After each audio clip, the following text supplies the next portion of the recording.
I'm Fiona Wilson, and I'm the director of the Sustainability Institute at the University of New Hampshire, and I also serve as the university's Deputy Chief Sustainability Officer. We're really proud that UNH is ranked 5th in the country for the work that we do in sustainability. And that work in sustainability really spans our operations and our culture here at the university and in all the different ways we operate the university, but it also includes our curriculum, the research that our faculty are doing, and the way that we engage and support our surrounding community to help them in their own sustainability journeys. So we have 4 amazing women who will be joining us in companies that range from small to large, spanning a range of different industries. And so I think it's a powerful testament that this kind of work, this sort of reorientation of our sort of approach to capitalism, is being led, in a whole range of different businesses, right? So we'll be joined by Michelle Waring.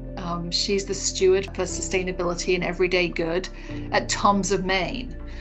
Tom's of Maine is, I think, an iconic New England company. It was one of the real kind of front runners in this new movement that business can be a force for good. The founders of Tom's of Maine, really understood this 30 years ago before many other people did. And even though it's now owned by a large multinational, it's still headquartered here in Kittery, Maine. And they continue to do some really amazing work, groundbreaking work actually in their industry, which is personal care products. In a completely different industry, Allison Pyatt. Allison is a partner and she's the Senior Impact Wealth Manager at a wonderful company called Veris Wealth Partners. Veris has offices around the country, but they have a Portsmouth, New Hampshire office.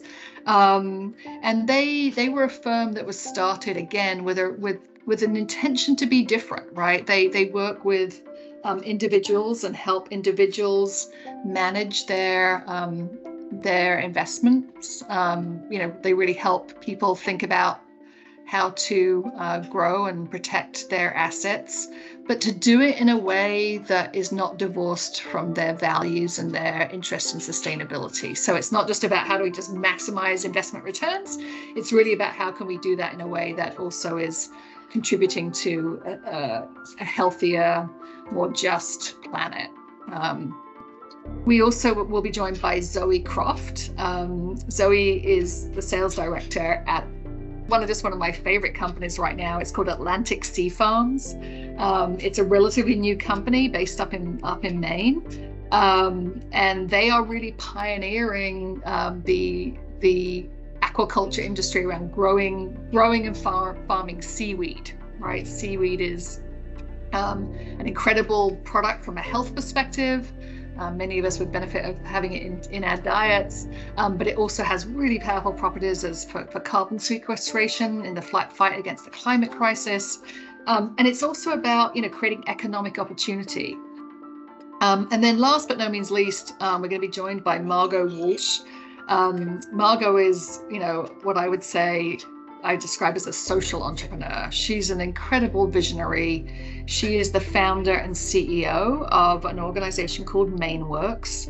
And MaineWorks is about how do we create good employment opportunities and pathways for people who are in recovery or have had other barriers to being employed in the mainstream economy, perhaps people who have been formerly incarcerated as well. And so MaineWorks works mainly with the construction industry, and they help provide staffing for construction projects